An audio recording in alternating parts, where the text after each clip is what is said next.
আসসালামু আলাইকুম সম্মানিত দর্শক, আজকে কথা বলবো ইউএসের ভিসা নিয়ে।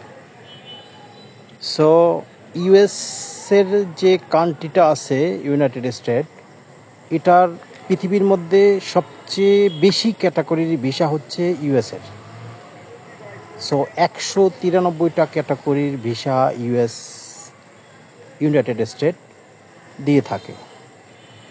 যেটা সহজতম ভিসা সেটা হচ্ছে B1 B2, তার মানে বিজনেস ট্যুরিস্ট। এই ভিসা দিয়েই পৃথিবীর বিভিন্ন প্রান্ত থেকে মানুষ ইউএসএ যায় এবং এই ভিসায় গিয়ে অনেকে ব্যাক করে চলে আসে, অনেকে আবার থেকে গিয়ে এই ভিসাটাকে কনভার্ট করে বিভিন্ন ক্যাটাগরিতে চলে যায়। সো বাংলাদেশি নাগরিক হিসাবে আপনি ইউএসের B1 B2 ভিসা কিভাবে পেতে পারেন সেই বিষয়ে আজকে আলোচনা করব। তার আগে বলে দিচ্ছি, আমার এই চ্যানেলটা যদি একটু ভালো লাগে আমার কথা শুনে, তাহলে আমার এই চ্যানেলটা সাবস্ক্রাইব করবেন, কমেন্ট করবেন, লাইক দিবেন এবং বেল আইকনটা অন করে দিবেন। তার মানে পরবর্তী সময়ে আমি যেই ভিডিওগুলো ছাড়ব সেই ভিডিওগুলো যেন আপনারা সহজেই পেয়ে যান। সো আজকে কথা বলবো B1 B2 ভিসা নিয়ে। যারা বাংলাদেশে অবস্থান করছেন, পৃথিবীর সব দেশেই একই সিস্টেম, তবে বাংলাদেশি নাগরিক হিসেবে আপনি B1 B2 ভিসার জন্য যদি অ্যাপ্লাই করেন, তাহলে প্রথম ধাপ হচ্ছে আপনার DS-160 ফর্ম পুঙ্খানুপুঙ্খভাবে ফুলফিল করা। আপনার আইডেন্টিটি, আপনার কোয়ালিফিকেশন, আপনি কি করেন, আপনার অকুপেশন, এভরিথিং যা আছে আপনি সব DS-160 ফর্মে ফুলফিল করবেন। এটা মূলত 4 থেকে 5 পেজের হয়ে থাকে।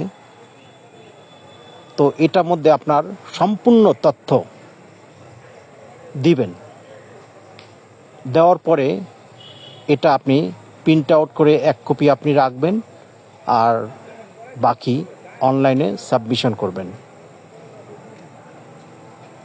এটা করার পরে আপনার একটা অ্যাপয়েন্টমেন্ট ডেট নিতে হবে, ইন্টারভিউ ডেট। এই ডেটটা মূলত পেতে একটু সময় লাগে, অলমোস্ট বর্তমানে প্রায় 8 থেকে 10 মাস সময় লেগে যায়। অনেক সময় এই ডেটটা এগিয়ে নিয়ে আসা যায়, যদি আপনারা চান তাহলে ডেটটা এগিয়ে আনা যায়। তো অ্যাপয়েন্টমেন্ট নেওয়ার পরে আপনারা ইন্টারভিউ দিতে যাবেন। গিয়ে আপনারা DS-160 ফর্মে আপনি কি লিখেছেন, কি দিয়েছেন সেই বিষয়ে আপনাদের কাছ থেকে ভিসা অফিসার জিজ্ঞাসিত করবে। তো ভিসা অফিসার যদি আপনার প্রতি কনফিউজ হয়, আপনাকে যদি তার যদি কোনো সন্দেহ পোষণ হয়, তাহলে আপনাকে সাথে সাথেই তারা রিজেক্ট করে দেবে। কিন্তু আপনি শুধু অ্যাপ্লাই করলে হবে না, আপনার যথেষ্ট ট্রাভেল হিস্টোরি থাকতে হবে। যথেষ্ট ট্রাভেল হিস্টোরি ছাড়া আপনি কখনই ইউএসের B1 B2 ভিসা আপনি পাবেন না। ঠিক আছে, আপনি অ্যাপ্লাই করতে পারেন, অ্যাপ্লাই করে আপনি ভিসা ফিটা দিতে পারেন, বাট আপনি ভিসা পাবেন না। তার আগে বলে রাখি যে ভিসা ফিটার কথা তো আমি বলিনি। ভিসা ফিটা হচ্ছে $160, তার মানে বর্তমানে ডলারের একটু মূল্য বৃদ্ধির কারণে 22,000 সামথিং আসতে পারে, বাংলাদেশি টাকায় 22,000 সামথিং আসতে পারে। তো এটা দিয়ে আপনারা DS-160 ফুলফিল করে ইন্টারভিউ ডেট যাবেন। যেটা বলেছিলাম যে যথেষ্ট ট্রাভেল হিস্টোরি আপনাদের থাকতে হবে, আপনাদের আনকমন ট্রাভেল করতে হবে। শুধু Malaysia, Thailand, Singapore, Cambodia, Laos এগুলো থাকলে আপনাদের হবে না। 2024 সালে ভিসা রেশিওর অনেক কম। সো সেই সূত্র ধরে আপনাদের যথেষ্ট ট্রাভেল হিস্টোরি থাকতে হবে। ট্রাভেল হিস্টোরি আপনারা আনকমন করবেন। ঠিক আছে, আপনারা পার্শ্ববর্তী দেশ হিসাবে একটা ইন্ডিয়ার ভিসা নিতে পারেন। ইন্ডিয়া ঘুরে এসে ঠিক 15 থেকে 1 মাস পরে আপনারা একটা থাইল্যান্ডের একটা স্টিকার ভিসা নিতে পারেন। থাইল্যান্ডের ভিসা নিয়ে আপনারা মিনিমাম প্রত্যেকটা দেশে 72 আওয়ার স্টে করবেন, তাহলে কি ট্রাভেল হিস্ট্রির মধ্যে পড়ে। আপনি থাইল্যান্ড থেকে ব্যাক করে চলে আসবেন, চলে এসে আপনার আনকমন ট্রাভেল করতে হবে। আপনার ইজিপ্টের একটা ভিসা নিতে হবে, আপনি দুবাই ট্রাভেল করবেন, আপনি উজবেকিস্তান ট্রাভেল করেন, আপনি আজারবাইজান ট্রাভেল করেন, তুর্কিমেনিস্তান ট্রাভেল করেন, তারপরে আপনি টার্কির একটা স্টিকার ভিসা নেন, দেন আপনারা জাপানের একটা স্টিকার ভিসা নেন।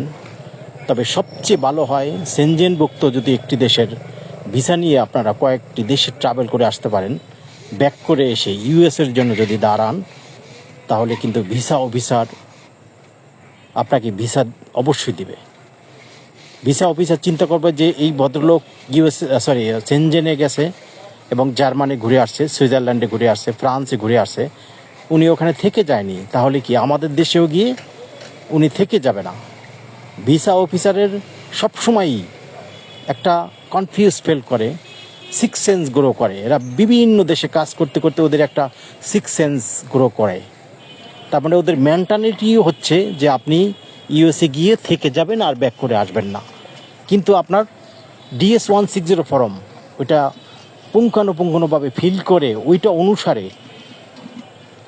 আপনার ভিসা অফিসারকে কনভিন্স করতে হবে। ঠিক কম সময় 2 থেকে 3 মিনিট আপনার ইন্টারভিউ টাইম, এই সময়ের মধ্যে 3টা প্রশ্ন দিয়ে আপনাকে হয়তো ভিসা দিবে, আর নয়তো আপনাকে রিজেক্ট করবে। তো এই এতটুকু সময়ের মধ্যে আপনার ওদেরকে কনভিন্স করতে হবে। তারপরে যথেষ্ট ট্রাভেল থাকতে হবে, ট্রাভেল ছাড়া আপনি ইউএসের ভিসা পাবেন না। আমি যেই